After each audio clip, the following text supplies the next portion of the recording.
এখন তো আর তুই টোকাই নয়, এখন তোর সবকিছু আছে। তোর যখন যা কিছু লাগে আমি দিব, তারপরও টোকাই নাম মুখে নিবি না। আচ্ছা, নিব না। এবার আপনি বলুন, আপনি কি কাউকে কখনো ভালোবেসেছেন?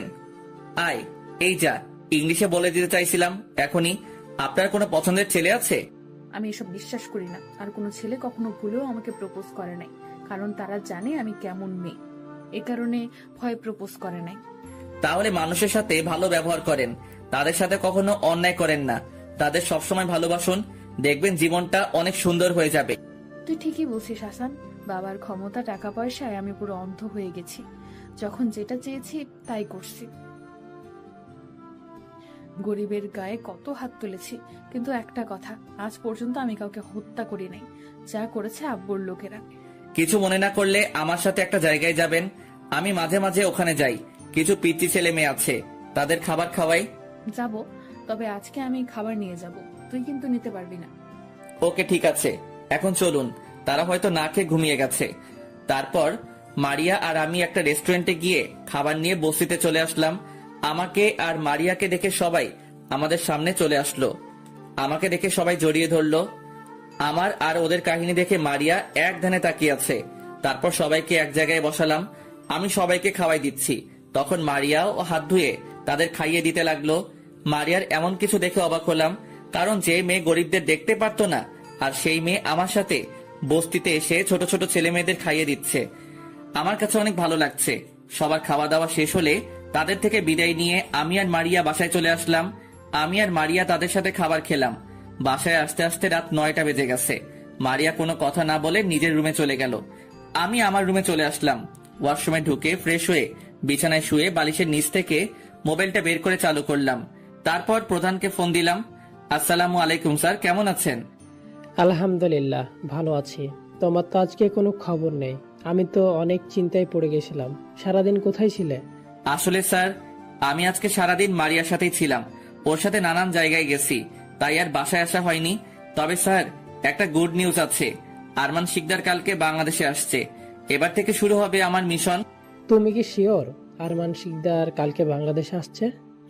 স্যার, মারিয়াকে আমার সামনে তার বাবা ফোন দিছে, তখন জানতে পারলাম।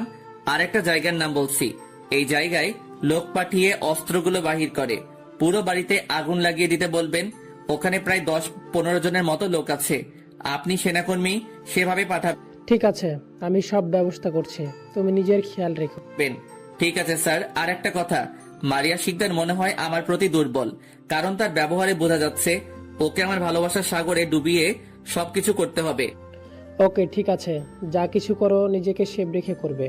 তোমার কিছু হয়ে গেলে রাইসা আর তোমার আম্মু কি হবে? তাদের কথা কিন্তু মাথায় রাখবে। আজকে তোমার কথা জিজ্ঞেস করেছে, কিন্তু আমি কাজে গেছে বলে চালিয়ে দিছে। তুমি যত দ্রুত সম্ভব কাজটা শেষ করো। Okay sir. আর পুরনো বাড়ির ঠিকানা এইটা, একটু সাবধানে যেতে বলবেন। তারা কিন্তু বাড়ির চারপাশে সিসি ক্যামেরা লাগিয়ে রেখেছে। তাদের প্রথম কাজ হবে কারেন্টের লাইন কেটে দেওয়া, তারপর আক্রমণ করবে। ঠিক আছে, বুদ্ধি দেওয়ার জন্য ধন্যবাদ। আর এখন শুয়ে পড়ো, কালকে কথা হবে। আমি লোক পাঠাচ্ছি। তারপর প্রধান ফোন কেটে দিল। আমি আর কিছু না ভেবে ঘুমিয়ে গেলাম। সকালে হঠাৎ মারিয়া আমাকে ডাকতে লাগলো। কি হয়েছে, ডাকছেন কেন? তুই এখনো ঘুমিয়ে আছিস? আমাদের সাথে এয়ারপোর্ট যাবি না? আব্বু অল্প কিছুক্ষণের মধ্যে বাংলাদেশে পৌঁছে যাবে। আসলে গতকাল কথা বলতে বলতে অনেক রাত হয়ে গেছে। আপনি চলে যান, আমার শরীরটা কেমন খারাপ লাগছে। উনি বাসায় আসলে কথা বলা যাবে। ঠিক আছে, আমি কাজের লোককে বলে যাচ্ছি তোকে ওষুধ এনে দিতে। নাস্তা করে শুয়ে থাকিস। বলে রুম থেকে বেরিয়ে গেল। আসলে আমি নিজে যেতে চাইনি, কারণ রাইসা আর আম্মুর সাথে কথা বলবো। আম্মু আর রাইসার কথা মনে পড়ছে অনেক। বিছানা থেকে উঠে দরজা বন্ধ করে দিলাম। এখন মারিয়া আর আমি ছাড়া কেউ আমার দরজা খুলতে পারবে না।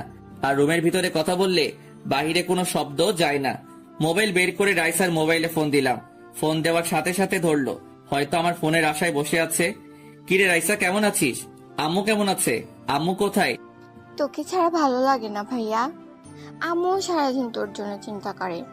তুই কেমন আছিস ভাইয়া? আলহামদুলিল্লাহ, আমিও ভালো আছি। আর আমার জন্য চিন্তা করিস না। আল্লাহর রহমতে তোর আর আম্মুর দোয়ার সাথে থাকলে কেউ কিছু করতে পারবে না, একমাত্র আল্লাহ ছাড়া। আমি প্রতিদিন নামাজ পড়ে তোর জন্য দোয়া করি, আল্লাহ যেন আমার ভাইয়াকে সব সময় ভালো রাখে। এখন বল আম্মু কোথায়? আম্মুর কাছে মোবাইলটা দে। তারপর রাইসা আম্মুর কাছে মোবাইলটা দিল। আম্মু আমার সাথে কথা বলতে এসে কান্না করে দিল। আমি আম্মুকে বুঝিয়ে শান্ত করলাম। কিছুক্ষণ আম্মুর সাথে কথা বলে ওয়াশরুমে চলে গেলাম। ফ্রেশ হয়ে বিছানায় বসতেই দরজায় টোকা পড়লো। আমি দরজা খুলে দেখি বাসার কাজের লোক আমার জন্য নাস্তা আর সাথে ওষুধ নিয়ে আসছে। তাদের থেকে নাস্তা নিয়ে দরজা বন্ধ করে দিলাম। বিছানায় বসে নাস্তা খেয়ে নিলাম আর ওয়াশরুমে গিয়ে ওষুধগুলো ফেলে দিলাম। হঠাৎ মনে হলো প্রধানকে ফোন দেওয়ার কথা। গতকাল রাতে কি মিশন ঠিক মতো হয়েছে তা জানার জন্য প্রধানকে ফোন দিলাম। আসসালামু আলাইকুম স্যার, কেমন আছেন? আর গতকাল রাতের মিশন সাকসেসফুল হয়েছে? আলহামদুলিল্লাহ ভালো আছি। আর গতকাল রাতে তোমার কথা মতো আক্রমণ করা হয়েছে, তবে আমাদের লোক কিছু আহত হয়েছে। তারা হাসপাতালে আছে। তাদের সবগুলো লোক মারা গেছে। পুরো বাড়িতে আগুন লাগিয়ে দেওয়া হয়ে গেছে। ও ঠিক আছে, কিন্তু সকালবেলা মারিয়া তো আমাকে কিছু বলে নাই, নাকি এখনো খবর পাইনি? সেটা হবে। ঠিক আছে, পরে কথা হবে। নিজের খেয়াল রেখো। আল্লাহ হাফেজ। প্রধান ফোন কেটে দেওয়ার পর বিছানায় শুয়ে ভাবতে লাগলাম, মারিয়া কি এখনো খবর পাইনি? খবর পাবে কিভাবে? তাদের লোক তো সবগুলোকে মেরে ফেলেছে। হঠাৎ কে যেন দরজায় টোকা দিল। আমি মোবাইল বন্ধ করে সেফ মতো রেখে দরজা খুলে দিলাম। দরজা খুলে দেখি মারিয়া দাঁড়িয়ে আছে। চোখ দেখে বোঝা যাচ্ছে অনেক রেগে আছে। আপনার আব্বু এসেছে। আর আপনার চোখ এমন লাল হয়ে আছে কেন? গতকাল রাতে আমাদের পুরনো বাড়িতে কারা জানি আক্রমণ করেছে। আমাদের সব লোক মারা গেছে, আবার পুরো বাড়িতে আগুন লাগিয়ে দিছে। ওই বাড়িতে আমাদের প্রায় 1 কোটি টাকার অবৈধ জিনিস ছিল। এর আগে আর্মি অফিসার রাসেল বর্ডারের পাশে পুরনো বাড়িতে আগুন লাগিয়ে দিছে। ওখানে প্রায় 2 কোটি টাকার অবৈধ মালামাল ছিল। এখন আমার মনে হয় আর্মি অফিসার রাসেল মনে হয় বাংলাদেশে আছে। কি বলছেন আপনি? প্রায় 3 কোটি টাকার মালামাল আগুনে পুড়িয়ে দিছে। এই আর্মি অফিসার মনে হয় অনেক চালাক। সে এমন ভাবে কাজ করে আপনারা কেউ বলতে পারেন না। আমারও তাই মনে হয়, কিন্তু ওকে যদি একবার ধরতে পারি আমি নিজের হাতে খুন করব। আমাকে এখনো চিনতে পারে নাই ওই আর্মি অফিসার। আচ্ছা, এসব নিয়ে পরে ভাবা যাবে। এখন বলেন আপনার আব্বু কোথায়? আমাকে ওনার সাথে পরিচয় করিয়ে দিবেন না? এখন করব না, কারণ আব্বুর এখন মাথা গরম আছে। আমি এসেছি তোকে দেখতে। তুই সকালে বলেছিলি তোর শরীর খারাপ, তাই তোকে দেখতে আসলাম। এখন এখন কি তোর অবস্থা? আলহামদুলিল্লাহ, আমি এখন ভালো আছি। কাজের লোক ওষুধ দিয়ে গেছে। ঠিক আছে, এখন শুয়ে থাক। আর একটা কথা, তোর কাছে কি মোবাইল আছে? না, আমার কাছে কোনো মোবাইল নেই। থাকলে তো আপনার কাছে ফোন দিয়ে খোঁজ খবর নিতাম। ঠিক আছে, বিকেলে তোকে নিয়ে মার্কেটে যাব, তখন একটা কিনে দেব। বলে মারিয়া চলে গেল। আপনারা কি ভাবছেন আমি মারিয়ার প্রেমে পড়ে গেছি? তাহলে ভুল ভাবছেন। আমি ওকে আমার প্রেমে ফাঁসিয়ে আমার বোনের শরীর থেকে যতটুকু রক্ত ঝরিয়েছে আমিও তার শরীর থেকে ততটুকু রক্ত ঝরাবো। এখন থেকে দেখবেন আমি রাসেল কি করি। মাত্র তো 2টা বাড়িতে আগুন দিছি। তোদের সব আস্তানার একবার খবর পাই সবগুলোতে আগুন লাগিয়ে দিব। তারপর তোদের আইনের আওতায় আনবো। বিকেলে ঘুমিয়ে আছি, হঠাৎ মারিয়া আমার রুমে এসে ডাকতে লাগলো, আই হাসান ওঠ, তোকে নিয়ে বাহিরে যাব। আপনি রেডি হয়ে একটু নিচে দাঁড়ান, আমি ফ্রেশ হয়ে আসছি। মারিয়া ঠিক আছে বলে রুম থেকে বেরিয়ে গেল। আমি বিছানা থেকে নেমে ওয়াশরুমে ঢুকে ফ্রেশ হয়ে একটা জামা গায়ে দিয়ে রুম বেরিয়ে বাসার বাইরে চলে আসলাম। কিছুক্ষণ পর মারিয়া বেরিয়ে আসলো। তাকে দেখে তো আবার প্রেমে পড়ে গেলাম। হায় হায়, এটা আমি কি বলছি? তাহলে আমার বোনের রক্তের প্রতিশোধ নিব কিভাবে? তো যাই হোক, মারিয়া এসে নিজের গাড়িতে উঠলো। তার লোকেরা তার সাথে আসতে চাইলে মারিয়া মানা করে। আমি মারিয়ার সাথে গাড়ির সামনে বসলাম। মারিয়া প্রথমে একটা মার্কেটে গেল। মার্কেট থেকে একটা দামি মোবাইল কিনে দিল। তারপর এখানে ওখানে ঘোরাঘুরি করে রাত 10টায় বাসায় গেল। এইভাবে দেখতে দেখতে আরো কিছুদিন চলে গেল। মারিয়া এখন আমার প্রতি দুর্বল। প্রতিদিন আমাকে সকালে এসে ঘুম থেকে উঠায়, আমার জন্য চা নিয়ে আসে, আমার অনেক কেয়ার করে, আমাকে নিয়ে বিভিন্ন জায়গায় ঘুরতে যায়। মারিয়া আমাকে কিছু একটা বলতে চায়, কিন্তু ভয়ে বলতে পারে না।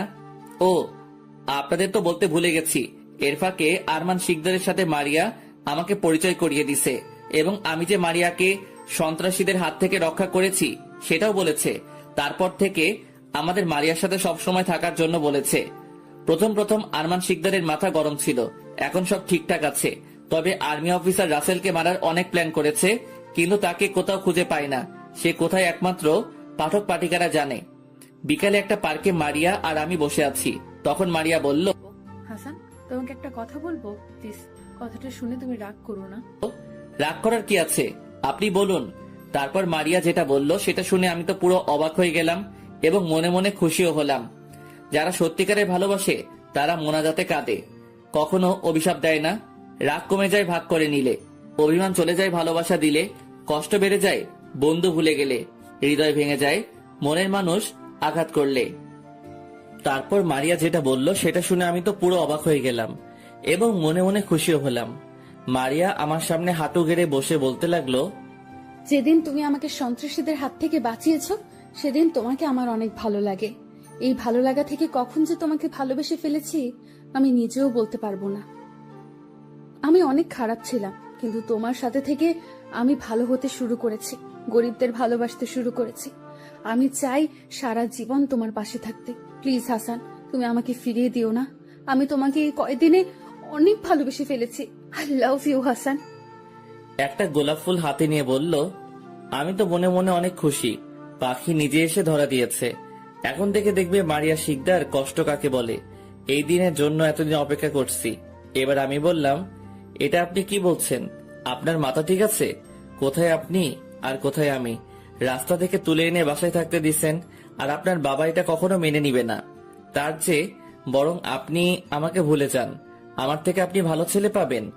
আমার তোমার থেকে ভালো ছেলের দরকার নেই, আমি তোমাকেই চাই। আর বাবার কথা বলছো? বাবা আজ পর্যন্ত আমার কোনো কিছু অপূর্ণ রাখেনি। তুমি প্লিজ আমাকে ভালোবাসো।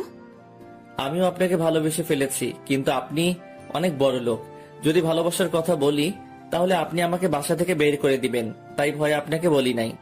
আরে পাগল, এখানে ভয় পাবার কি আছে? এখন থেকে আপনি করে বলবে না, তুমি করে বলবে এবং নাম ধরে রাখবে। তখন আমি বললাম, আচ্ছা ঠিক আছে, তাহলে চলো বাসায় চলে যাই। আরো কিছুক্ষণ থাকি। আজকে আমি অনেক খুশি। তোমাকে আমার মনের কথা খুলে বলেছি এবং তোমাকে আপন করে ফেলেছি। এখন আমাকে একটা কিস করো। আমি বললাম, এখন এসব কিছুই হবে না, যা কিছু হবে বিয়ের পর। এখন বাসায় চলো। ঠিক আছে চলো। এতক্ষণ কোথায় ছিলে? বাবা, হাসানের হাতে কোনো ফোন নেই, তাই ওকে একটা ফোন কিনে দিতে মার্কেটে গিয়েছিলাম। ঠিক আছে, এখন ফ্রেশ হয়ে আয়, সবাই মিলে খাবার খাবো। মারিয়া ঠিক আছে বলে তার রুমে চলে গেল। আমি আমার রুমে চলে আসলাম। আরমান শিকদার লোক লাগিয়ে রাখছে ওই আর্মি অফিসারকে খুঁজে বের করার জন্য। আমি ফ্রেশ হয়ে নিচে গেলাম, দেখি মারিয়া আর আরমান শিকদার আমার জন্য খাবার টেবিলে বসে আছে। আমি একটা চেয়ার টেনে বসলাম, সবাই খাবার খেতে লাগলাম। তখন মারিয়া তার বাবাকে বলল, বাবা, আমি জানি তুমি আজ পর্যন্ত আমাকে কোনো কিছুর অভাব দাওনি। যখন যা চেয়েছি তাই পেয়েছি। আজ তোমার কাছে আরেকটা জিনিস চাইবো, তুমি কিন্তু মানা করতে পারবে না। আমি কখনো তোকে অভাব কি জিনিস তা বুঝতে দেইনি, তা যা চেয়েছিস তাই এনে দিছি।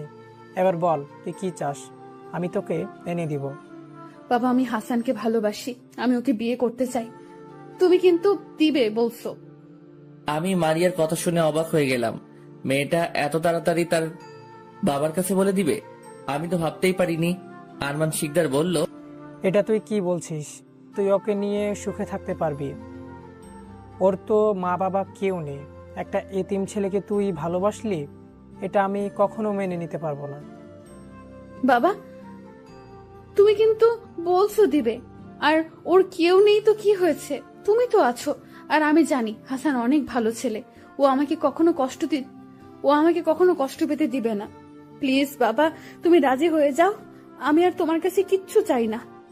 তুই কি করে ভাবলি আমি তোকে কষ্ট দিব না? তোদের ধ্বংস করার জন্য এসেছি, মনে মনে বললাম। তখন আরমান শিকদার বলল, ঠিক আছে, তুই যখন বলছিস আমি রাজি।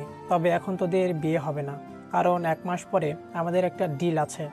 ওটা যদি পাই তাহলে আমাদের সাথে যা ক্ষতিপূরণ হয়েছে তা পুষিয়ে আসবে। ঠিক আছে আব্বু, আমরা না হয় ডিলটা পাওয়া পর্যন্ত অপেক্ষা করব। তুমি কি বলো হাসান? আমি বললাম, আমি আর কি বলবো, তোমরা যা বলবে তাই হবে। তারপর খাওয়া দাওয়া করে রুমে চলে আসলাম। রুমে এসে ভাবতে লাগলাম, বিয়ে আমি তোকে কখনো করব না, তার আগেই তোদের অবৈধ ব্যবসা ধ্বংস করব। হঠাৎ মারিয়া রুমে আসলো। রুমে এসে দরজা বন্ধ করে দিয়ে আমার পাশে বিছানায় শুয়ে পড়লো। তখন আমি বললাম, তুমি আমার রুমে কেন? কেউ দেখলে কি ভাববে? কেউ দেখবে না, সবাই ঘুমিয়ে গেছে। আমি তোমার সাথে ঘুমাবো, আমার একা রুমে ভালো লাগছে না। আমি বললাম, এখন আমাদের বিয়ে হয়নি, আর আমি বিয়ের আগে তোমার সাথে কিছু করতে চাই না। তুমি প্লিজ রুম থেকে বেরিয়ে যাও। বিয়ে হয়নি তো কি হয়েছে, বিয়ে তো একদিন হবে। আর এখন তুমি আমাকে কিস করবে, বিয়ের পর বাকিটা করবে। আমি বললাম, আমি এটা করতে পারবো না, বিয়ের আগে এসব কিছু হারাম। আমি কোনো কথা শুনতে চাই না, বিয়ে তো একদিন হবে, আর আমরা তো খারাপ কিছু করতে চাই না। প্লিজ শুধু একটা বার কিস করব, এর থেকে বেশি কিছু করব না। আমি বললাম, আয়। মারিয়া আমার ঠোঁটের সাথে ঠোঁট এক করে দিল। আমি অনেক ছোটাছুটি করছি, কিন্তু মারিয়া আমাকে শক্ত করে ধরে কিস করতে লাগলো। 2 মিনিট কিস করে ছেড়ে দিয়ে রুম থেকে দৌড় দিয়ে বেরিয়ে গেল। আমার থেকে ভালোই লাগছে, জীবনে এই প্রথম কোনো মেয়ে আমাকে কিস করছে। ভালো লাগলে হবে না, আমাকে মিশন কমপ্লিট করতে হবে। মোবাইলটা বের করে চালু করলাম, তারপর প্রধানকে ফোন দিলাম। প্রধান ফোন ধরার পর আমি বললাম, আসসালামু আলাইকুম স্যার, কেমন আছেন? আলহামদুলিল্লাহ ভালো আছি। তুমি কেমন আছো? আর কতটুকু পর্যন্ত আগালে? তোমার আম্মু আর বোন তোমার জন্য চিন্তা করছে? আমি ভালো আছি। আপনি বোন আর আম্মুকে কিছুদিন বুঝিয়ে রাখুন, কিছুদিনের মধ্যে সবকিছু আয়ত্তে নিয়ে আসবো। আর আরমান শিকদার আজকে বলেছে কানাডা এর মাফিয়ার সাথে তার নাকি একটা ডিল হবে। যদি ডিলটা পেয়ে যায় তাহলে নাকি আগে তাদের যা ক্ষতি পূরণ হয়েছে সবকিছু পুষিয়ে আসবে। তাহলে আমার মনে হয় অনেক বড় ডিল হবে। আমাদের যেভাবেই হোক এটা ডিলটা যেন আরমান শিকদার না পায় সে ব্যবস্থা করতে হবে। তাহলে আমাদের এখন থেকে সব প্ল্যান করতে হবে, যেই করে হোক ওই সময় আমাদের ওদের উপর আক্রমণ করতে হবে। আর ডিলটা কোথায় হবে তুমি আমাকে সব তথ্য দিবে, আমরা আগে থেকে কাজ শুরু করে দেব, যাতে তাদের সহজে ধরতে পারি। আমি বললাম, ওকে ঠিক আছে, আমি সবকিছু জানার পর আপনাকে ফোন করে সব বলবো। এখন আমাদের আরমান শিকদারের আরো কিছু অবৈধ কলকারখানায় আক্রমণ করতে হবে। আমার জানা মতে 2টা অবৈধ কারখানার সন্ধান পেয়েছি, আমি ঠিকানা মেসেজ করে পাঠিয়ে দিব, আপনি লোক পাঠিয়ে দিবেন। ঠিক আছে, তুমি পাঠিয়ে দাও, আমি সব ব্যবস্থা করছি। এখন রাখি, কেউ দেখলে সমস্যা হয়ে যাবে তোমার। আর তুমি সব সময় সেভে থাকবে, ভালো থেকো, আল্লাহ হাফেজ। প্রধানের সাথে কথা বলে আমি মেসেজের ঠিকানা পাঠিয়ে দিলাম, তারপর মোবাইল বন্ধ করে ঘুমিয়ে পড়লাম। সকালে ঘুম থেকে উঠতে হঠাৎ বুকের উপর ভারী কিছু অনুভব করলাম। চোখ খুলে দেখি মারিয়া আমাকে জড়িয়ে ধরে শুয়ে আছে। আমি একটু লড়তেই মারিয়া ঘুমটা ভেঙে গেল। তখন আমি বললাম, কি ব্যাপার, তুই কোন সময় আসলে আর আমাকে জড়িয়ে ধরে শুয়ে আছো কেন? সকালে তোমাকে ডাকতে এসে দেখি তুমি ঘুমিয়ে আছো, ঘুমের মধ্যে তোমাকে অনেক সুন্দর লাগছে, তাই তোমাকে না ডেকে জড়িয়ে ধরে শুয়ে পড়লাম। ঠিক আছে, এখন আমার বুকের উপর থেকে নামো, আমি ফ্রেশ হব। আর একটু থাকো না, তোমাকে জড়িয়ে ধরে থাকতে আমার অনেক ভালো লাগছে। পরে অনেক সময় পাবে জড়িয়ে ধরার, এখন ওঠো, আমি ফ্রেশ হয়ে আসি। মারিয়া আর কোনো কথা না বলে বুকের উপর থেকে নেমে বিছানায় বসে রইল। আমি বিছানা থেকে উঠে ফ্রেশ হয়ে বাহিরে এসে দেখি মারিয়া এখনো বিছানায় বসে আছে। তারপর দুজনে নিচে চলে গেলাম। নাস্তার টেবিলের সামনে গিয়ে দেখি আরমান শিকদার বসে আছে। আমি আর মারিয়া 2টা চেয়ার টেনে বসলাম। হঠাৎ আরমান শিকদার বলল, মারিয়া, ডিলটা কোথায় করলে ভালো হয়, যেখানে করলে সমস্যা হবে না, মানে পুলিশ, র্যাব, বিজেপি, সেনাবাহিনী এরা যেন জানতে না পারে। আব্বু আমি বলি কি, এই ডিলটা তো অনেক বড়, তাই বলছি সিলেটে যে বর্ডারের পাশে আমাদের আরেকটা কারখানা আছে ওখানে করলে ভালো হবে। কারণ ওই কারখানার কথা কোনো পুলিশ, র্যাব, সেনাবাহিনী কেউ জানে না, শুধু বিজিবি এটার কথা জানে। তবে আমরা তো অনেক টাকা দিয়ে তাদের মুখ বন্ধ করে রেখেছি। তুই ঠিক বলছিস, এই ডিলটা অনেক বড়, আর এটা যদি সেনাবাহিনীর কানে যায় তাহলে অনেক বড় একটা সমস্যা হবে। আর কানাডা থেকে জেমস, কানাডার মাফিয়া, বলেছে একটা নিরাপত্তার জায়গায় ব্যবস্থা করতে, যদি কোনো সমস্যা হয় তাহলে আমাদের কাউকেই ছাড়বে না। আমার বিশ্বাস এটা কেউ বলতে পারবে না। তুমি জেমসকে জানিয়ে দাও, কোনো সমস্যা হবে না তাদের সব কিছু রেডি করতে। আর তুমি সিলেটে যারা ওই কারখানায় কাজ করে তাদের বলো চারিপাশে সিসি লাগিয়ে রাখতে। আর আমাদের এখান থেকে আরো কিছু লোক পাঠিয়ে দাও, তাহলে কাজটা তাড়াতাড়ি শেষ হবে। তুই ঠিক বলছিস, আগে জেমসকে জানিয়ে দিই, তারপর লোক পাঠিয়ে দিব। আরো কিছুক্ষণ কথা বলল তারা।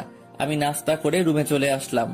রুমে এসে দরজা বন্ধ করে মোবাইল বের করে প্রধানকে মেসেজ দিয়ে জানিয়ে দিলাম, কারণ যে কোনো সময় মারিয়া আমার রুমে চলে আসতে পারে। মেসেজ পাঠানোর 2 মিনিট পর প্রধান শুধু ওকে লিখলো, তাতেই আমি বুঝে গেলাম। এই দেখছেন, বলতে না বলতেই রুমে ঢুকে গেল মারিয়া। রুমে ঢুকে সোজা এসে আমার কোলে বসে পড়লো। তার সাথে এখন বেশি কিছু করব না, আমার সাথে যা কিছু করার করুক, আমি তার সাথে তাল মিলিয়ে যাব। মারিয়া বলল, রুমে একা একা কি করো? আমাকে না নিয়ে তুমি রুমে চলে আসলে কেন? তোমরা গুরুত্বপূর্ণ কথা বলছো, তাই তোমাদের ওখানে না থেকে রুমে চলে আসলাম, যদি আমার থাকাতে সমস্যা হয়। ও, এই ব্যাপার। তুমি থাকলে সমস্যা হবে কেন? তুমি তো আর বাহিরের কেউ নয়, তুমি আমাদের পরিবারের একজন। আচ্ছা মারিয়া, তুমি বলছো এসব কাজ আর করবে না, তাহলে কেন করো? আমি তো বলছি গরিবের উপর অত্যাচার করব না, আমাদের এই অবৈধ ব্যবসা করে যাব। এই টাকার কারণে আমার আম্মুর চিকিৎসা করাতে পারি নাই, তাই আমি এই জায়গা থেকে কখনো ফিরে আসব না। তাই বলে অবৈধ ব্যবসা করে যাবে? হালাল পথে উপার্জন করতে পারো না? তুমি জানো এই অবৈধ ব্যবসার কারণে একদিন তোমার মৃত্যু হতে পারে। আমাদের কেউ কিছু করতে পারবে না। অনেক বড় বড় পুলিশ র্যাব আমাদের হাতের মুঠোয় আছে, কারণ আমাদের টাকা দিয়ে অনেক বড় বড় পুলিশ অফিসার গাড়ি বাড়ি করেছে। শুধু একটাই আফসোস, সেনাবাহিনীর কোনো কর্মকর্তাকে হাতের মুঠোয় আনতে পারি নাই। আমার জানা মতে সেনাবাহিনী টাকার বিনিময়ে কিছু করে না, তারা দেশের জন্য কাজ করে যায়। ঠিক বলছো। আচ্ছা, এখন এসব কথা বাদ দাও, আমাকে এখন জড়িয়ে ধরে কিস করো। গতকাল রাতে তোমাকে কিস করে সারা রাত ঘুমাতে পারিনি। এখন না করলে হয় না? না, এখন তোমাকে কিস করতে হবে। আমার আর সহ্য হয় না, কবে যে তোমাকে কাছে পাবো। ধৈর্য ধরো, ধৈর্যের ফল মিষ্টি হয়। বিয়ের পর তোমার সব আবদার পূরণ করব। সেটা বিয়ের পর। এখন তোমার ঠোঁট দুটো আমাকে টানছে। যদি কিস না করো তাহলে আমি তোমার সাথে আর কথা বলবো না। কি আর করার, আমি মারিয়াকে জড়িয়ে ধরে কিস করতে লাগলাম। মারিয়া আমাকে কিস করতে করতে বিছানায় ফেলে দিল। আমি বুঝতে পারছি মারিয়া কন্ট্রোল করতে পারছে না। আমি তাকে জোর করে সরিয়ে দিলাম। দেখতে দেখতে 10 দিন চলে গেল। এখন মারিয়া রাতে আমার সাথে ঘুমায়। আমাদের মধ্যে কিস, জড়িয়ে ধরা, এর থেকে বেশি কিছু হয়নি। আর এই দিনের ভিতরে আর 2টা কারখানায় আগুন লাগিয়ে দেওয়া হয়েছে। কে বা কারা করছে এখনো তাদের খুঁজে বের করতে পারে নাই। বের করবে কিভাবে? সেনাবাহিনী তাদের একটা কেউ বাঁচিয়ে রাখে না, তাই আরমান শিকদার কাউকে ধরতে পারে না। কিন্তু তারপরেও জায়গায় জায়গায় লোক লাগিয়ে রাখছে। আর সিলেটে আরমান শিকদারের লোকেরা কাজ শুরু করে দিছে। আর আমাদের প্রধান সেনাবাহিনী নিয়ে প্ল্যান করতে আসছে, এবং সবাই কিভাবে আক্রমণ করবে। সকালে মারিয়া রুমে এসে আমাকে ডাকতে লাগলো। আমি ঘুম ঘুম চোখে বললাম, কি হয়েছে, ডাকছো কেন? আমাকে আর একটু ঘুমাতে দাও। সারা রাত তোমার জন্য একটু ঘুমাতে পারি নাই। তুমি সারা রাত আমার সাথে দুষ্টুমি করছো। দুষ্টুমি শুধু আমি একা করছি? তুমিও তো করছো। এখন কথা না বলে বিছানা থেকে উঠে ফ্রেশ হতে যাও, আমি তোমার জন্য অপেক্ষা করছি। তারপর আমি বিছানা থেকে উঠে ফ্রেশ হতে চলে গেলাম। ফ্রেশ হয়ে এসে মারিয়া সহ নাস্তা করতে চলে গেলাম। 3 জন মিলে নাস্তা করলাম। তারপর আমি রুমে চলে আসলাম। আরমান শিকদার এখন ডিলটা নিয়ে ব্যস্ত। তার যে 2টা কারখানায় আগুন লাগিয়ে দিছি সেটার কোনো খবর নেই। আজকে বিকালে মারিয়াকে নিয়ে ঘুরতে আসলাম বাহিরে। আসার একটা কারণ আছে। কারণটা হলো আজকে মারিয়াকে আটক করব, তাই আগে থেকে সব প্ল্যান করে রাখছি। এটা আমি ছাড়া কেউ জানে না। আমি একটা পুরনো বাড়ি ঠিক করছি। আজকে মারিয়াকে পুরনো বাড়িতে আটকে রেখে কঠিন শাস্তি দিব। আমার বোনের শরীর থেকে যতটুকু রক্ত ঝরিয়েছে আজকে থেকে তার শরীর থেকে রক্ত ঝরাবো। মারিয়াকে নিয়ে সোজা পুরনো বাড়ির সামনে চলে আসলাম মারিয়াকে সারপ্রাইজ দিব বলে। চোখ বেঁধে আনছি। গাড়ির থেকে নেমে মারিয়াকে নিয়ে একটা রুমে ঢুকে গেলাম। রুমে ঢুকে একটা চেয়ারে বসিয়ে হাত পা বেঁধে দিলাম। তারপর চোখের বাঁধন খুলে দিলাম। মারিয়ার চোখ খোলার পর রুমের চারপাশে তাকিয়ে আমাকে বলল, হাসান, তুমি আমাকে কোথায় নিয়ে আসলে? দেখে তো বোঝা যাচ্ছে এটা একটা পুরনো বাড়ি। কি মারিয়া শিকদার, আমাকে চিনতে পারো নাই? আর চিনবেই বা কেমন করে? আমি তো চেহারা পাল্টে ফেলেছি। মানে কি বলছো তুমি হাসান? তোমার মাথা ঠিক আছে? আর আমাকে বেঁধে রাখছো কেন? তুমি না বলেছিলে আমাকে সারপ্রাইজ দিবে? তাহলে তোমার সারপ্রাইজ কোথায়? সারপ্রাইজ? ঠিকই ধরেছিস। তোকে আজকে এমন সারপ্রাইজ দিব তা তুই কল্পনাও করতে পারবি না। এই দেখ তোর সারপ্রাইজ।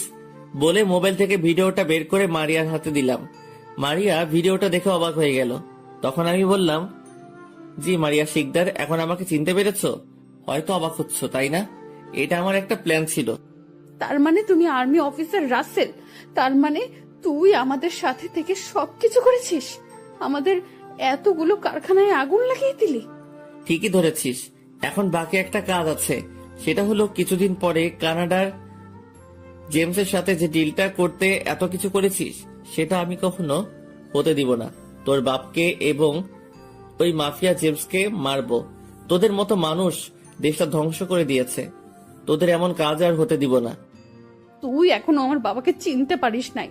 যদি শুনে তুই আমাকে এখানে আটকে রেখেছিস, তাহলে তোদের কাউকে ছাড়বে না।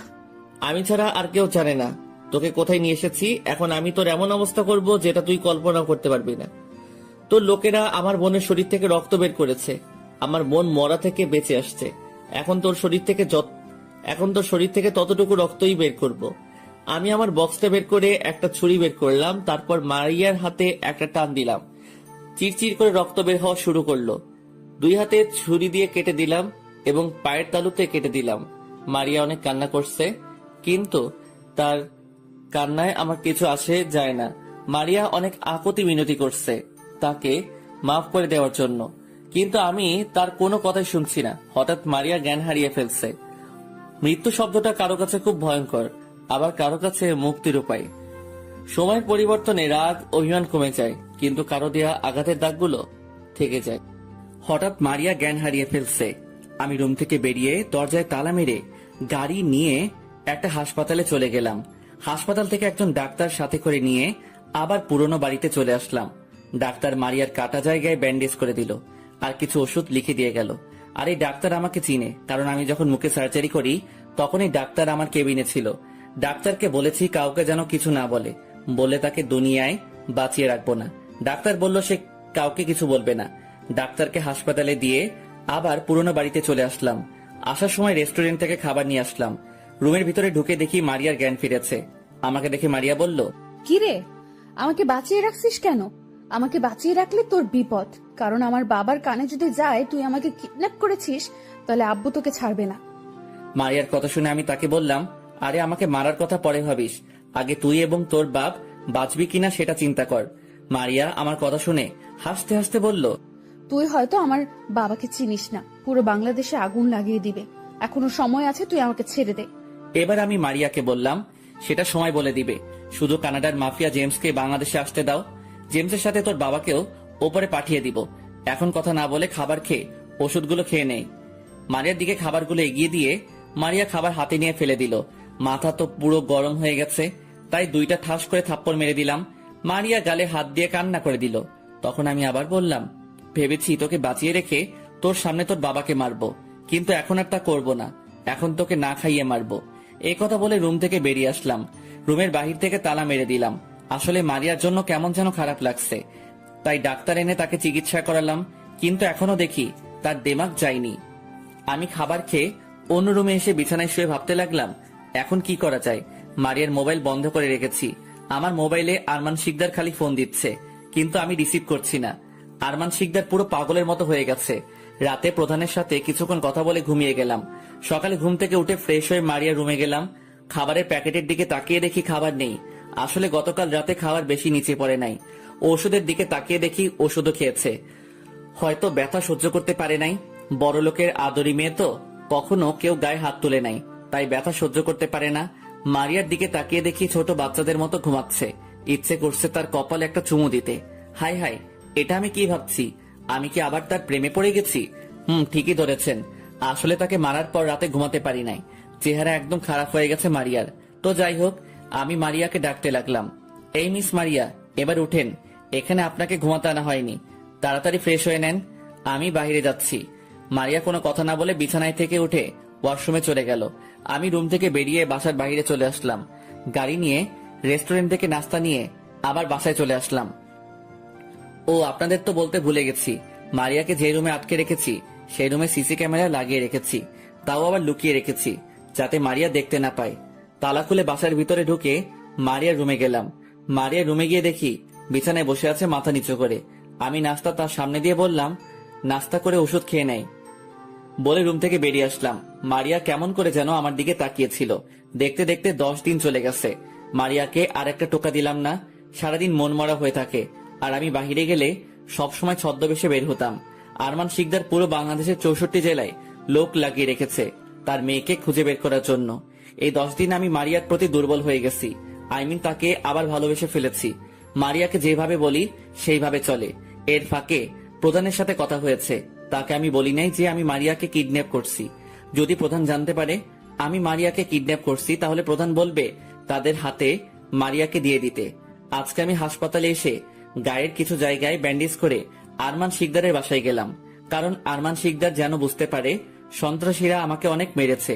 আমাকে দেখে আরমান শিকদারের লোকেরা ঘেরাও করে ফেলছে। আরমান শিকদার ভিতর থেকে আমার সামনে এসে বলল, কি রে, তোর এই অবস্থা কেন? আর আমার মেয়ে কোথায়? আমরা একটা পার্কে ঘুরতে গিয়েছিলাম। হঠাৎ কিছু লোক আমাদের সামনে এসে আমাকে আর আপনার মেয়েকে ধরে নিয়ে যায়।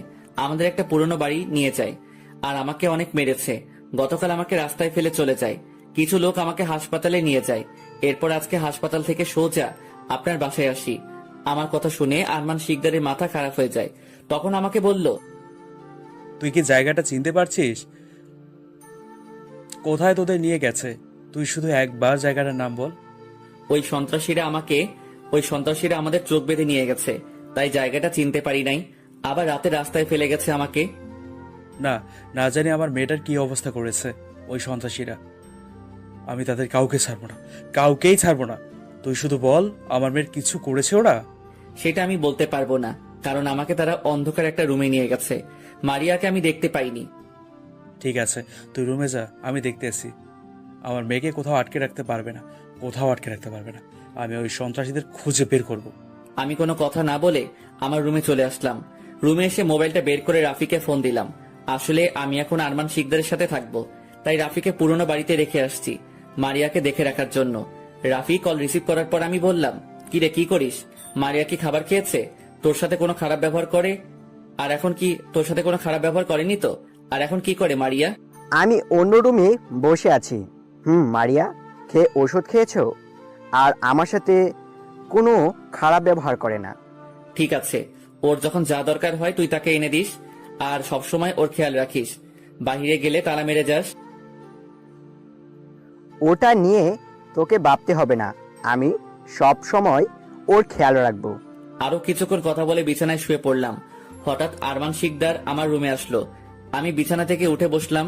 তখন আরমান শিকদার বলল, তুমি বাসায় থাকো, আমরা সবাই সিলেট যাচ্ছি। জেমস বলেছে আজ রাতে বাংলাদেশ আসবে। এয়ারপোর্ট থেকে আমার লোক তাকে সিলেটে নিয়ে যাবে। তোমার যখন যা কিছু লাগে কাজের লোককে বলবে, তারা তোমাকে সব কিছু এনে দেবে। ঠিক আছে, কিন্তু মারিয়ার ব্যাপারে কিছু ভাবলেন না? ওকে সন্ত্রাসীদের হাত থেকে বাঁচাবেন না? তখন আরমান শিকদার বলল, আগে ডিলটা হাতে পেয়ে নি, তারপর মারিয়াকে খুঁজবো। কারণ এই ডিলটা হাতছাড়া হলে রাস্তায় নামতে হবে আমাদের। তার মানে আপনার কাছে মেন চাইতে ডিলটা বড়। ওকে যদি সন্ত্রাসী মেরে ফেলে তাহলে আপনার একটু কষ্ট হবে না? তখন আরমান শিকদার বলল, ওকে মেরে ফেললে আমার একটুও কষ্ট হবে না, কারণ মারিয়া আমার মেয়ে না। আমার এই টাকার জন্য আমার বউকে নিজের হাতে খুন করেছি। আর মারিয়ার বাবা মাকে তো আমি জানি না। মারিয়াকে রাস্তায় পেয়েছি, এরপর বাসায় এনে ওকে লালন পালন করি আমি। আর ওকে আমার নিজের মতো করে লালন পালন করেছি, তাই তো সে এত অহংকারী হয়েছে। আমি আরমান শিকদারের কথা শুনে পুরো অবাক হয়ে গেলাম। টাকার জন্য নিজের স্ত্রীকে মেরে ফেলছে, আর মারিয়া তার মেয়ে না, তাই তো মারিয়া এত অহংকারী হয়েছে। তখন আরমান শিকদার বলল, ঠিক আছে, তুমি থাকো, আমি গেলাম। এই কথা বলে আরমান শিকদার রুম থেকে বেরিয়ে গেল। হঠাৎ মোবাইলটা হাতে নিয়ে আমি তো অবাক হয়ে গেলাম, কারণ রাফি এখনো ফোন কাটে নাই। আমি মনে করছি রাফি ফোন কেটে দিছে। আমি হ্যালো বলার সাথে সাথে ওপাশ থেকে কান্নার আওয়াজ আসছে। ঠিকই ধরেছেন, মারিয়া কান্না করছে। তখন আমি বললাম, কি ব্যাপার, তুমি কান্না করছো কেন? কি হয়েছে তোমার? রাফি কিছু বলেছে? তখন মারিয়া কান্না করতে করতে বলল, রাসেল, তুমি একটু এখানে আসবে প্লিজ, অল্প কিছুক্ষণের জন্য। ঠিক আছে, আমি এখনই আসছি, তুমি কান্না করো না। আমি ফোন কেটে রুম থেকে বেরিয়ে কাজের লোককে বলে বাসা থেকে বেরিয়ে আসলাম। একটা রিক্সা নিলাম। রাফিকে একটা জায়গার কথা বললাম ওখানে গাড়ি নিয়ে আসার জন্য। কিছুক্ষণ পর সেই জায়গায় পৌঁছে গেলাম। আমি গিয়ে দেখি রাফি আমার আগে এসে গাড়ি নিয়ে দাঁড়িয়ে আছে। রিক্সার ভাড়া মিটিয়ে রাফির কাছে গেলাম। রাফির কাছে গিয়ে তাকে বললাম, কিরে, মারিয়া কান্না করছে কেন? তখন রাফি বলতে লাগলো, আসলে তোর সাথে কথা বলে মোবাইল পাশে রেখে শুয়েছিলাম। আমি মনে করেছি তুই ফোন কেটে দিছস, কিন্তু হঠাৎ মোবাইলে তোর আর আরমান শিকদারের কথা শুনতে পাই, কারণ লাউড স্পিকার ছিল। আমি তোদের কথা শুনতে শুনতে হঠাৎ রুমের দরজার দিকে চোখ যাই। দেখি মারিয়া দাঁড়িয়ে আছে এবং আরমান শিকদারের সব কথা শুনে কান্না করে দিল। তারপর কি হলো তুই তো জানিস। কলকাটিটাই অনেক ভালো হয়েছে, তা না হলে মারিয়া সত্যটা কখনো জানতে পারতো না।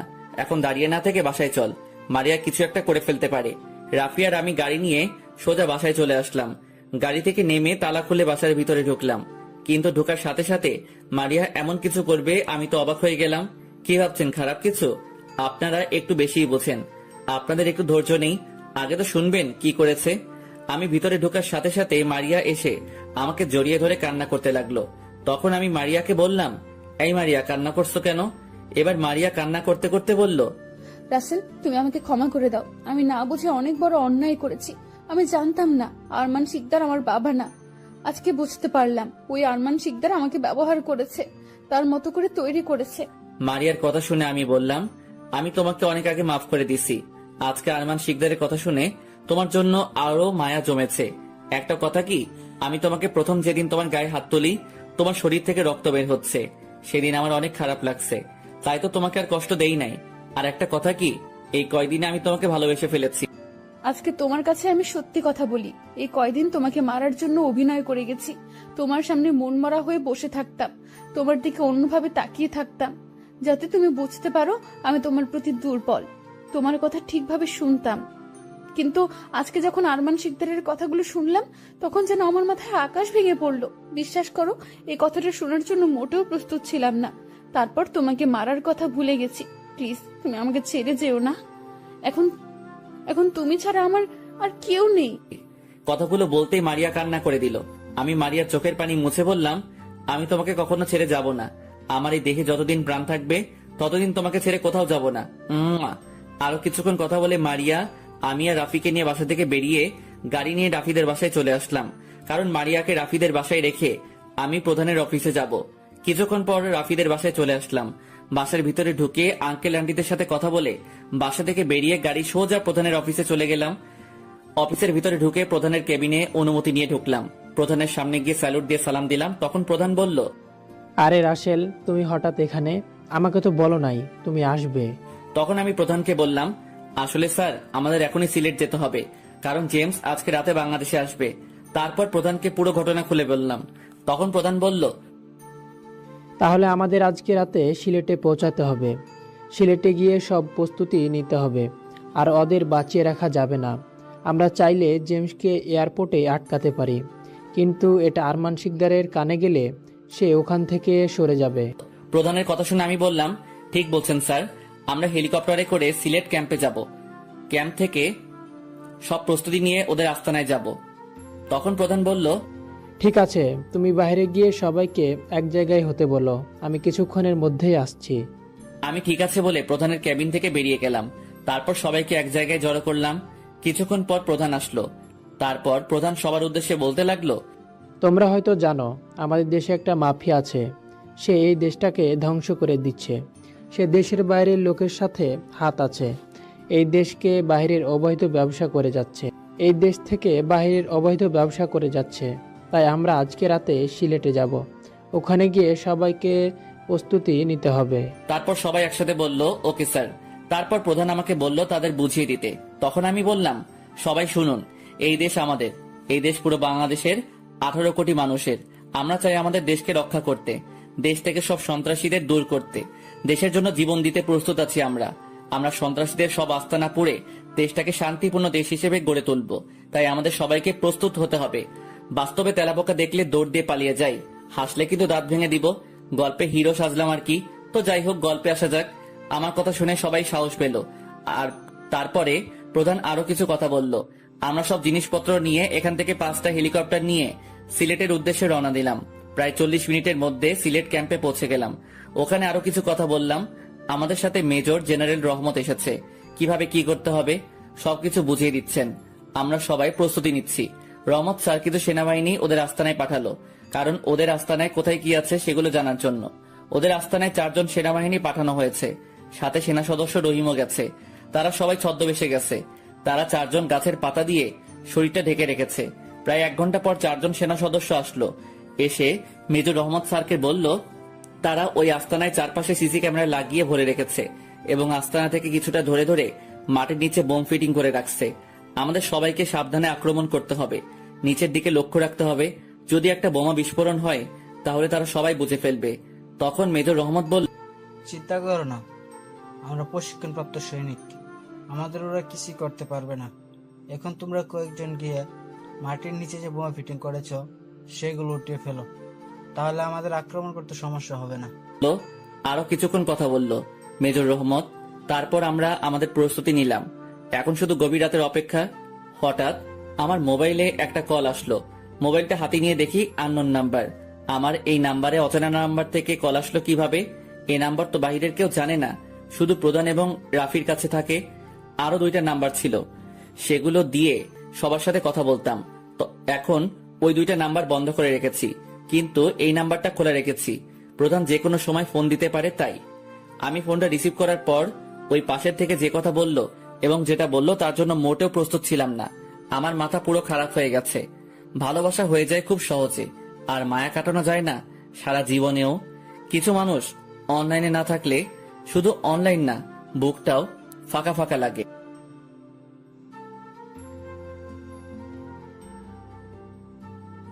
আমি ফোনটা রিসিভ করার পর ওই পাশের থেকে যে কথা বলল এবং যেটা বলল তার জন্য মোটেও প্রস্তুত ছিলাম না। আমার মাথা পুরো খারাপ হয়ে গেছে। ঠিকই ধরেছেন, আরমান শিকদার। তখন আরমান শিকদার বলতে লাগলো, কি অফিসার, কোথায় আপনি? আপনার জানের জিগার বন্ধু এবং ভালোবাসা এখন আমার কাছে। আপনি হয়তো ভাবছেন আমি কিভাবে জানলাম, তাহলে শুনুন।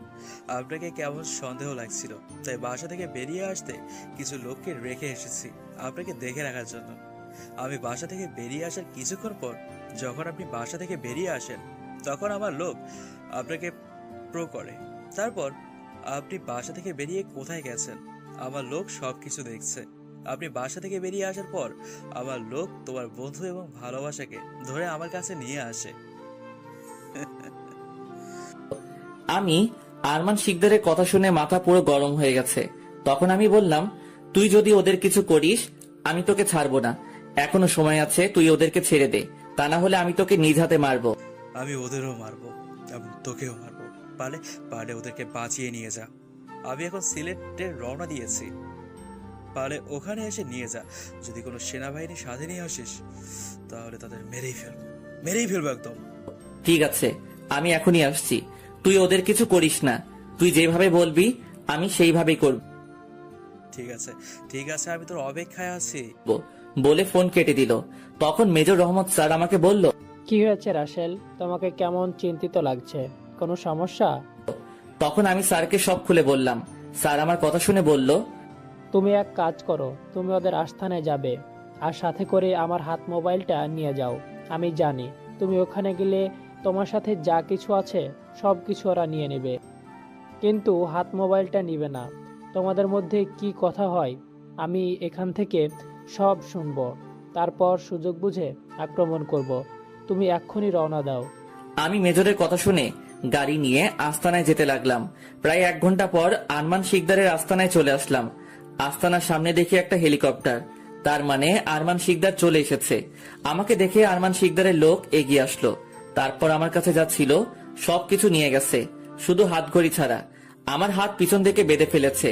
তারপর আরমান শিকদারের লোকেরা আমাকে ভিতরে নিয়ে গেল। ভিতরে ঢুকে দেখি বিদেশি লোকের মতো 15-20 জন দাঁড়িয়ে আছে, আর একজন দেখি আরমান শিকদারের সাথে কথা বলছে। তাহলে ও জেমস।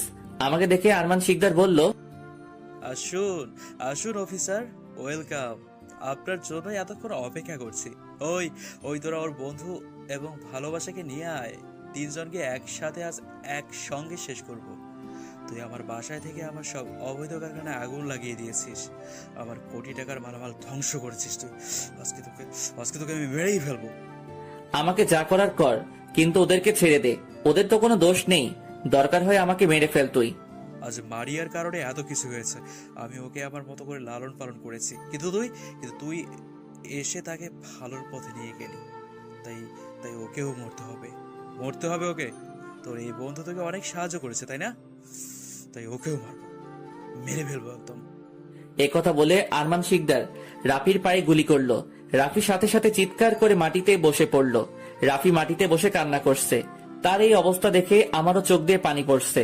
কি করব ভেবে পাচ্ছি না। স্যার এখনো আসছে না কেন? হঠাৎ আরমান শিকদার মারিয়ার বুকে গুলি করে দিল। মারিয়া ঠাস করে মাটিতে পড়ে গেল। আমার চোখ দিয়ে অঝরে পানি পড়তে লাগলো।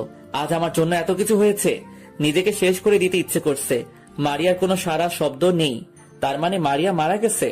হঠাৎ চারপাশ থেকে গোলাগুলি শব্দ শুরু হলো। আরমান শিকদারের লোকেরা আমাকে ছেড়ে দিয়ে গুলি করা শুরু করেছে।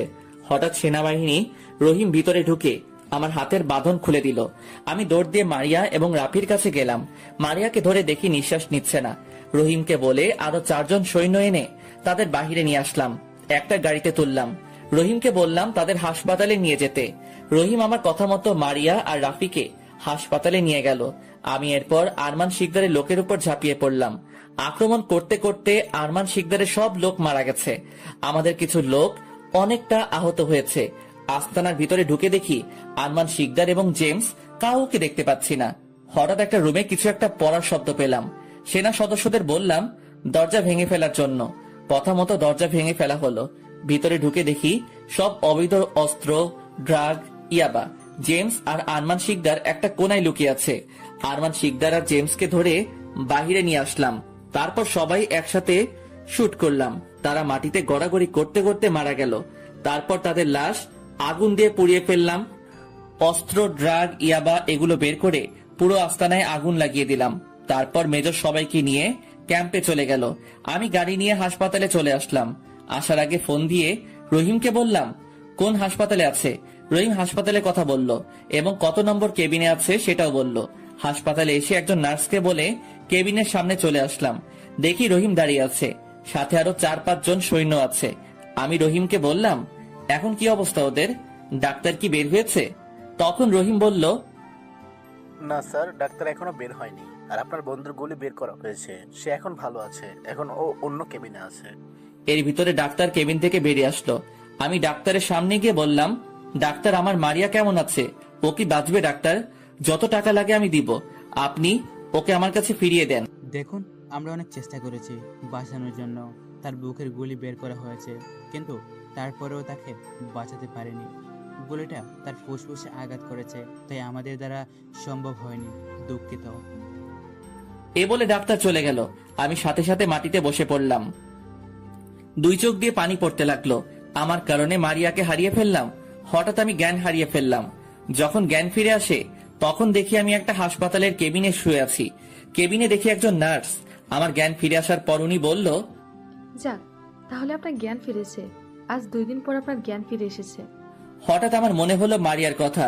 তখন আমি নার্সকে বললাম আমার মারিয়া কোথায়? মারিয়া আমাকে ছেড়ে কখনো যেতে পারে না। আপনি আমাকে ওর কাছে নিয়ে চলেন। ও আমাকে একা রেখে কখনো মরতে পারে না। তখন নার্স বলল আপনি শান্ত হন। আর আপনার মারিয়াকে সেনাবাহিনী ওই দিন নিয়ে গেছে। ওই দিনে ওর দাফন করা হয়ে গেছে। আপনি এখন অসুস্থ। প্লিজ আপনি উত্তেজিত হবেন না। নার্সের কথা শুনে আমি জোরে জোরে কান্না করতে লাগলাম। একটা বার আমার মারিয়ার মুখটা দেখতে পারলাম না। দেখতে দেখতে আজ 3 মাস চলে গেল। মারিয়াকে কবর দেয়া হয়েছে আমার বাসার পাশে। এর ভিতরে আম্মু আর রাইসাকে দেশে নিয়ে আসলাম। আমার মুখের চেহারা আগের মতো করে ফেললাম।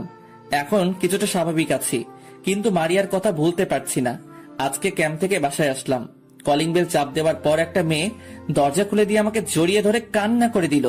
আমি মেয়েটার মুখটা ওপরে উঠিয়ে যেটা দেখলাম তার জন্য মোটেও প্রস্তুত ছিলাম না। ঠিকই ধরেছেন, মারিয়া।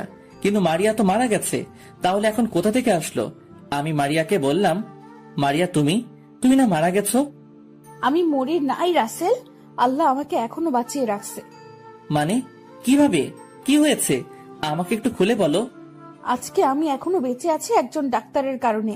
ওদিন যখন ডাক্তার আমাকে মৃত ঘোষণা করেন, তারপর আমাকে যখন মর্গে নিবে, তখন হঠাৎ আমার জ্ঞান ফিরে আসে। তখন একজন ডাক্তার আমাকে দেখে। তারপর আমাকে দেখে তিনি বুঝতে পারেন আমাকে বাইরে নিয়ে গেল, সুস্থ করা যাবে। আমাকে বাইরে নিয়ে গেলে সুস্থ করা যাবে। তারপর ইমার্জেন্সি আমাকে তিনি তার টাকা খরচ করে আমেরিকা নিয়ে আসে। এখানে আমার চিকিৎসা শুরু করে। আল্লাহর রহমতে আমি বেঁচে যাই। আমি সুস্থ হতে প্রায় 3 মাস লেগে যায়। তারপর আমাকে বাংলাদেশে নিয়ে আসে। বাংলাদেশে আসার পর তোমাকে খোঁজার জন্য রাফিদের বাসায় যাই। ওদের বাসায় গিয়ে রাফিকে পেয়ে যাই। তারপর রাফি আমাকে তোমার বাসায় নিয়ে আসে। আমি মারিয়ার কথা শুনে বললাম, তাহলে ডাক্তার আমাকে বলে নাই কেন? আর সেনা সদস্য তাহলে কাকে দাফন করলো? ডাক্তার তোমাকে বলতে পারে নাই, কারণ তুমি নাকি আমার মরার কথা শুনে জ্ঞান হারিয়ে ফেলেছো, কিন্তু তোমার জ্ঞান ফিরে আসে নাই। তাই তোমাকে আর কিছু না বলে সবকিছু জরুরিভাবে করে বাইরে নিয়ে গেছে। আর তোমার সেনা সদস্য কাকে দাফন করলো সেটা আমি বলতে পারবো না। আর আমাকে সবকিছু বলেছে ডাক্তার আঙ্কেল, যখন আমার জ্ঞান ফিরে আসে তখন। আমি মারিয়াকে আর কিছু জিজ্ঞাসা না করে জড়িয়ে ধরলাম। মারিয়ার পুরো মুখে চুমু খেতে লাগলাম। হঠাৎ রাইসা বলল, ভাইয়া আমি কিন্তু এখানে আছি, ভাবিকে পেয়ে আমার কথা ভুলে গেছো। আমি মারিয়াকে ছেড়ে রাইসার কপালে চুমু দিয়ে বললাম, আমি আমার বোনের কথা কখনো কি ভুলতে পারি? ভাইয়া চলো না আমরা কোথাও থেকে ঘুরে আসি। দেখতে দেখতে আজ আমার বাসর রাত। আজকে আমার আর মারিয়ার বিয়ে হয়েছে। বিয়েটা আমাদের বাসায় হয়েছে। বিয়েতে প্রধান সহ আরো অনেকে এসেছে। অনেক ধুমধাম করে বিয়েটা হয়ে গেল। আমার বিয়ের সব আয়োজন রাফি করেছে। ও আপনাদের তো বলতে ভুলে গেছি, মারিয়াকে যে ডাক্তার বাঁচিয়েছে তিনিও এসেছে। আমি ওনাকে টাকা দিতে চেয়েছি, কিন্তু উনি নেয় নাই। উনি বলে তার মেয়েকে বাঁচিয়েছে, তাদের কোনো ছেলে মেয়ে নেই, তাদের এত টাকা দিয়ে কি করবে। রাফি আমাকে জোর করে বাসর ঘরে ঢুকিয়ে দিল। আমি বাসর ঘরে ঢুকে দরজা বন্ধ করে বিছানার দিকে এগিয়ে গেলাম। রাফি নিজ হাতে বাসর ঘর অনেক সুন্দর করে সাজিয়েছে। মারিয়া আমাকে দেখে বিছানা থেকে নেমে এসে পা ধরে সালাম করতে গেলে আমি তাকে বুকে জড়িয়ে ধরি। তারপর দুজনে অজু করে 2 রাকাত নফল নামাজ আদায় করলাম। মারিয়া বিছানায় গিয়ে ঘোমটা দিয়ে বসে পড়ল। আমি বিছানার উপর উঠে মারিয়ার ঘোমটা উপরে তুললাম। মারিয়াকে দেখে আমি এক ধ্যানে তাকিয়ে আছি। আজকে মারিয়াকে অনেক সুন্দর লাগছে। আমাকে এভাবে তাকিয়ে থাকতে দেখে মারিয়া বলল, এভাবে তাকিয়ে কি দেখছো? তুমি বাসর না করলে খালি তাকিয়ে থাকবে? রাত তো শেষ হয়ে যাচ্ছে। আজকে তোমাকে অনেক সুন্দর লাগছে, শুধু তোমার দিকে তাকিয়ে থাকতে মনে কয়। কেন, আগে বুঝি সুন্দর ছিলাম না? এখন না তাকিয়ে থেকে আমাকে আদর করো। আমি তোমার মতন একটা ছেলে চাই। না, তোমার মতো কিউট একটা মেয়ে চাই। ঠিক আছে, আল্লাহ যা দিবে তাতেই খুশি। তারপর আর কি, শুরু হয়ে গেল সন্তান আনার মিশন। আপনারা আর জানা লাগবে না। সকালে ঘুম থেকে উঠতে দেখি মারিয়া আমাকে জড়িয়ে ধরে শুয়ে আছে। তার শরীরে কাপড় নেই, তার বুকের উপরে তিলটা আমাকে টানছে। তারপর তিলটার মধ্যে একটা কিস করলাম। হঠাৎ মারিয়া জড়িয়ে ধরে কিস করতে লাগলো। তারপর আর আরেকবার হয়ে গেল, মানে ইতিহাস। দুজনে একসাথে ওয়াশরুমে ঢুকে গোসল করলাম। ওয়াশরুম থেকে বেরিয়ে এসে আমি একটা জামা গায়ে দিলাম। বিপত্তি ঘটলো, মারিয়া শাড়ি পরতে পারে না, তাই মারিয়াকে শাড়ি পরিয়ে দিলাম। দুজনে একসাথে নিচে আসলাম। এর ফাঁকে রাইসা এসে আমাদেরকে ডেকে গেছে। দুজনে 2টা চেয়ার টেনে বসলাম। তখন আম্মু বলল, মারিয়া রাসেলকে নাস্তা দাও। মারিয়া আমাকে নাস্তা দিল। তখন রাইসা বলে উঠল, ভাইয়া চলো না আমরা কোথাও থেকে ঘুরে আসি। এখন না রাইসা, আরো কিছুদিন পরে যাব। আগে তোর পরীক্ষা শেষ হোক, তারপর আমরা সবাই কক্সবাজার ঘুরতে যাব। রাইসা ঠিক আছে বলল। কথা বলতে বলতে নাস্তা শেষ করে রুমে চলে আসলাম। দেখতে দেখতে রাইসার পরীক্ষা চলে এসেছে। রাইসা এবার নিউ 10-এ উঠবে। রাইসাকে প্রতিদিন পরীক্ষার সময় স্কুলে নিয়ে যাই, আর পরীক্ষা শেষ হলে নিয়ে আসি। দেখতে দেখতে রাইসার সব পরীক্ষা শেষ। রাতে সবার সাথে খাবার খেয়ে রুমে আসলাম। কিছুক্ষণ পর মারিয়া রুমে এসে দরজা বন্ধ করে দিল। তারপর আমার পাশে এসে আমার কোলে মাথা দিল। তারপর বলল, চলো না কোথাও ঘুরে আসি। রাইসের তো পরীক্ষা শেষ, বাসায় একা একা ভালো লাগে না। একা একা কোথায়, বাসায় তো আম্মু সবসময় তোমার সাথে থাকে। আর আমিও চিন্তা করছি কিছুদিনের জন্য প্রধানের কাছ থেকে ছুটি নিয়ে ঘুরতে যাব। ঠিক আছে, কিন্তু তুমি এই কদিন আমাকে আদর করো নাই, সারাক্ষণ কাজে বিজি ছিলে। আম্মু আমাকে প্রতিদিন বলে তিনি দাদি ডাক শুনতে পাবে। তিনি কবে দাদি ডাক শুনতে পাবে, আর আইসা বলে সে কবে ফুফি ডাক শুনবে। তুমি তো আমাকে আদর করো না। এখন থেকে তোমাকে প্রতিদিন আদর করব। আসো, তোমাকে আজকে পুরো রাতে ভালোবাসা দিয়ে ভরিয়ে দেব। মারিয়াকে জড়িয়ে ধরে ঠোঁটের সাথে ঠোঁট লাগিয়ে দিলাম। তারপর দুজন দুজনকে পাগলের মতো কিস করতে লাগলাম। আস্তে আস্তে হারিয়ে গেলাম অজানা ঠিকানায়। আজকে আমরা সবাই কক্সবাজার যাচ্ছি। প্রধানের কাছে বলে 7 দিনের ছুটি নিলাম। রাইসা আর আম্মু গাড়ির পিছনের সিটে বসলো। মারিয়া আমার সাথে সামনের সিটে বসলো। ও আপনাদের তো বলতে ভুলে গেছি, প্রধান আমার নিরাপত্তার জন্য সাথে কিছু সৈন্য দিল। তারা পিছনে একটা গাড়ি নিয়ে আসতেছে। প্রায় 5 ঘন্টা পর আমরা কক্সবাজার এসে পৌঁছে গেলাম। আসার আগে 4টা রুম বুক করে এসেছি। একটা আম্মু আর রাইসা, আরেকটায় আমি আর মারিয়া, আর 2টোই সেনা সদস্য। আমরা সবাই হোটেলে পৌঁছে গেলাম। ম্যানেজার আমাদের রুম দেখিয়ে দিল। আম্মু আর রাইসা তাদের রুমে গেল, আমি আর মারিয়া একটা রুমে গেলাম। সেনাবাহিনী তাদের 2টা রুমে চলে গেল। দুজনে ফ্রেশ হলাম। কিছুক্ষণ পর খাবার নিয়ে আসলো। মারিয়াকে বললাম আম্মু আর রাইসাকে ডেকে আনতে। মারিয়া রাইসা আর আম্মুকে ডেকে আনলো। তারপর সবাই খাবার খেলাম। খাবার খেয়ে আম্মু আর রাইসা তাদের রুমে চলে গেল। আমি আর মারিয়া একটা ঘুম দিলাম। বিকেলে ঘুম থেকে উঠে ফ্রেশ হয়ে সবাই সমুদ্র সৈকতে ঘুরতে গেলাম। দেখতে দেখতে 5 দিন চলে গেল। অনেক আনন্দ করেছি। আজকে সবাই বাসায় ফিরে যাচ্ছি। বাসায় ফিরে আগের মতো কাজ করতে লাগলাম। মারিয়া বাসায় আম্মু আর রাইসার খেয়াল রাখে, আমি কাজ নিয়ে ব্যস্ত থাকি। এইভাবে কিছুদিন যাওয়ার পর হঠাৎ একদিন আমার মোবাইলে একটা কল আসে। আমি তখন একটা জায়গায় সেনাবাহিনী নিয়ে যাচ্ছিলাম কাজের জন্য। আমি ফোন ধরার পর ওপাশ থেকে যেটা শুনলাম সেটা শোনার জন্য মোটেও প্রস্তুত ছিলাম না। ফোন ধরার পর ওপাশ থেকে যেটা শুনলাম সেটা শোনার জন্য মোটেও প্রস্তুত ছিলাম না। ফোনটা করেছিল রাফি। তখন রাফি বলল, আজকে মার্কেটের সামনে এসে দেখলাম ভাবি এবং রাইসাকে কিছু ছেলে ডিস্টার্ব করছে। আমি কিছু করতে পারিনি, কারণ তারা 5-6 জনের মধ্যে ছিল। তারা রাইসার ওড়না ধরে টানছে। পরে রাইসার ওড়না দিয়ে ছেলেগুলো চলে গেছে। আমি রাইসা আর ভাবিকে একটা রিক্সায় উঠিয়ে দেই। তাদের প্রো করেছি। ঠিক আছে, তুই আগে দেখ ছেলেগুলো কোথায় থাকে। আমি একটা কাজের জন্য বের হয়েছি। কাজটা শেষ করে তোর কাছে ফোন দিব। ঠিক আছে, আমি ওদের প্রো করছি। তুই কাজ শেষ করে আয়, আমি ওদের পেছনে আছি। রাফি ফোন কেটে দিল। কিছুক্ষণ পর আমরা কাজের জায়গায় চলে আসলাম। এখানে কাজ হলো, কিছুদিন আগে এখানে 10টা ঘর আগুন লেগে পুড়ে গেছে। তাই সরকার আমাদের হাতে ওদের খাবার আরো নানা কিছু দিল। সবকিছু ওদেরকে দিয়ে আমরা ফিরে আসলাম এবং বলে এসেছি কিছুদিন পরে সবাইকে নতুন ঘর বানিয়ে দেওয়া হবে। আপাতত কলেজের ভিতরে থাকতে বললাম।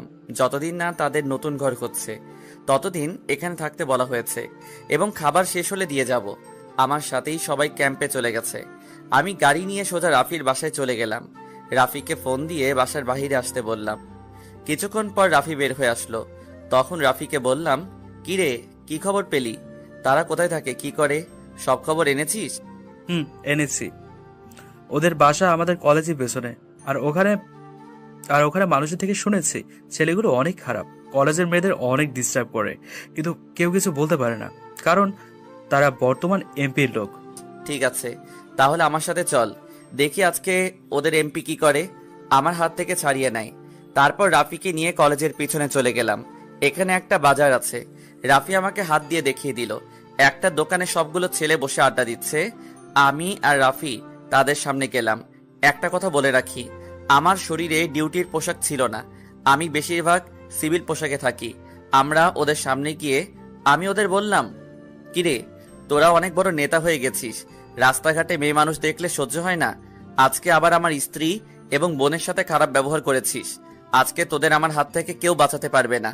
তখন তাদের মধ্যে একজন আমাকে বলল, আমরা এমপির লোক, তোকে যদি মেরে ফেলি তাহলে কেউ আমাদের কিছু করতে পারবে না।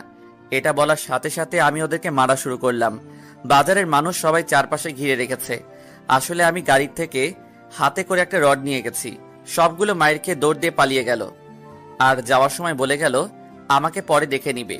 বাজারে সব মানুষ ওদের নামে নানান ধরনের কথা বলেছে। তারা নাকি এমপির পাওয়ারে চলে। আজকে থেকে আপনাদের কোনো ভয় নেই।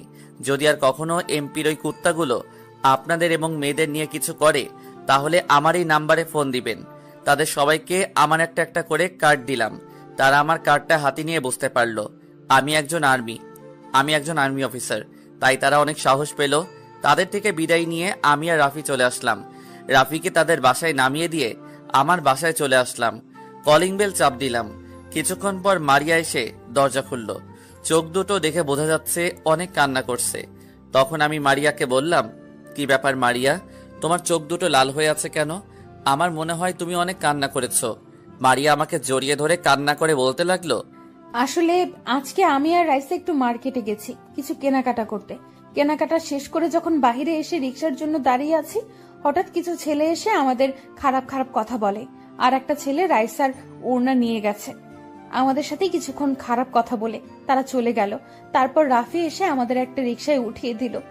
বাসায় গাড়ি থাকতে তোমরা রিক্সা করে কেন গেলে? আর বাসায় তো গার্ড ছিল, তাদের নিয়ে যাওনি কেন?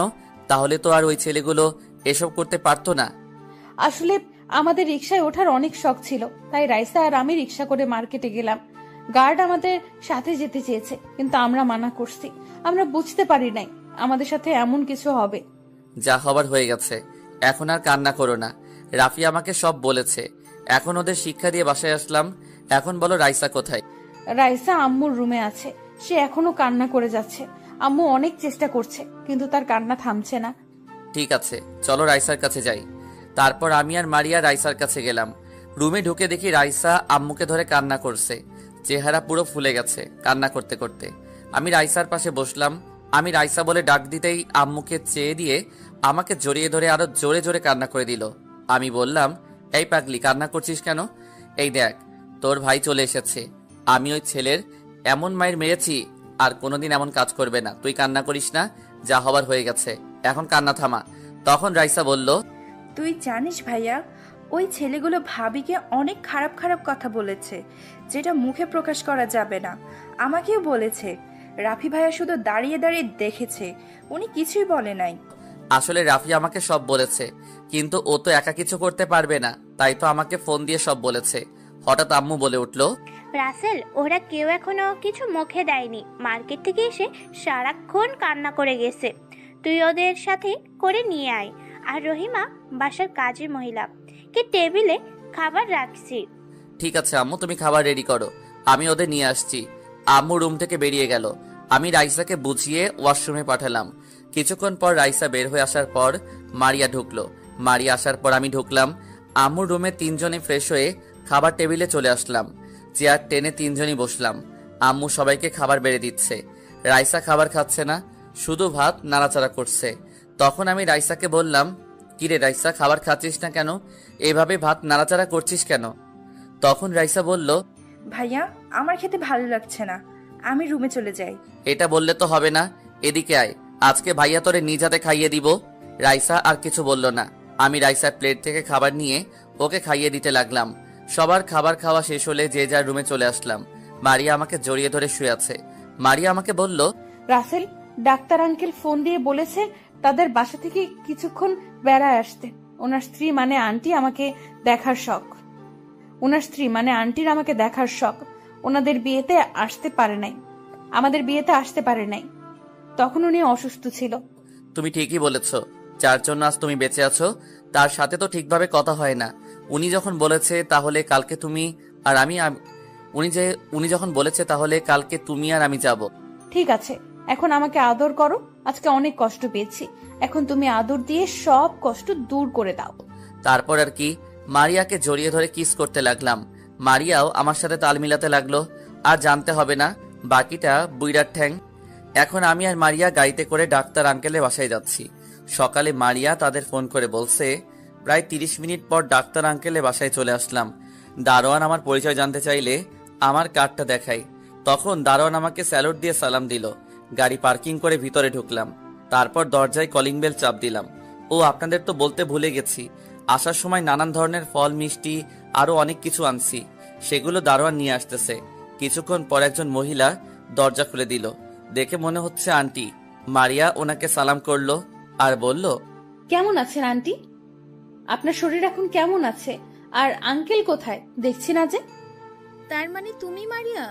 তোমার কথা অনেক শুনেছি তোমার আঙ্কেলের কাছ থেকে। তুমি নাকি মরার থেকে বেঁচে এসেছো। বাংলাদেশে নাকি চিকিৎসা করাও সম্ভব না, তাই তোমাকে বাইরে নিয়ে চিকিৎসা করিয়েছে। জি আন্টি, আজ যদি আঙ্কেল না থাকতো তাহলে এই দুনিয়ায় বেঁচে থাকতাম না। তা এখন আঙ্কেল কোথায়? ওনাকে তো দেখছি না। তোমার আঙ্কেল শুধুমাত্র উচিলা, হায়াত মতের মালিক ওপরওয়ালা। আর তোমার আঙ্কেল ওয়াশরুমে আছে। তোমার পাশে কেউ?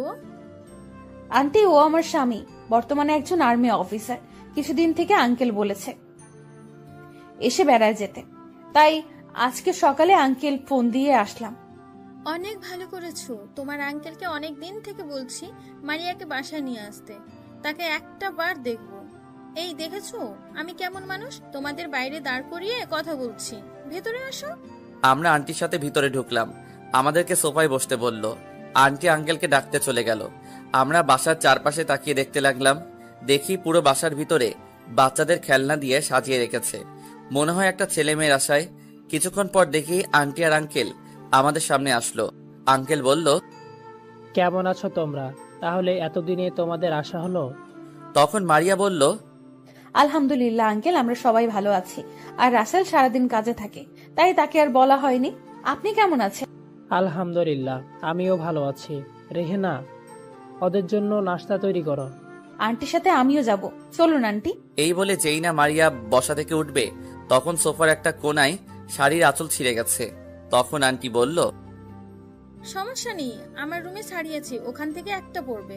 চলো, তোমাকে আজ নিজে শাড়ি পরিয়ে দিব। তারপর মারিয়া আন্টির সাথে রুমে চলে গেল। আমি আঙ্কেলের সাথে বসে বসে কথা বলছি। হঠাৎ আন্টির কান্নার শব্দ পেয়ে আমি আর আঙ্কেল দৌড় দিয়ে রুমে গেলাম। আমাদেরকে দেখে আন্টি দৌড় দিয়ে এসে আঙ্কেলকে জড়িয়ে ধরে কান্না করতে করতে যেটা বলল, সেটা শুনে আমি পুরো অবাক হয়ে গেলাম। আর মারিয়া শুনে কান্না করতে করতে বসা ছিল। মারিয়ার শরীরে এখনো আগের শাড়িটাই আছে। তো চলুন আন্টি আঙ্কেলকে জড়িয়ে ধরে কি কথা বলছে একটু শুনে আসি। ওগো, তুমি জানো এই মারিয়া আমার হারিয়ে যাওয়া মেয়ে। এত বছর পর ওকে আমি খুঁজে পেয়েছি। ওকে আমি আর হারাতে দিব না। তুমি কি করে চিনলে যে মারিয়া আমাদের মেয়ে? আমি মারিয়ার শাড়ি খুলতে গিয়ে তার পেটের উপর চোখ পড়ে। আমি দেখি মারিয়ার পেটের উপর একটা দাগ, যে দাগ আমার হারিয়ে যাওয়ার মেয়ে ছিল। তাই ওকে আমার চিনতে ভুল হয়নি। তখন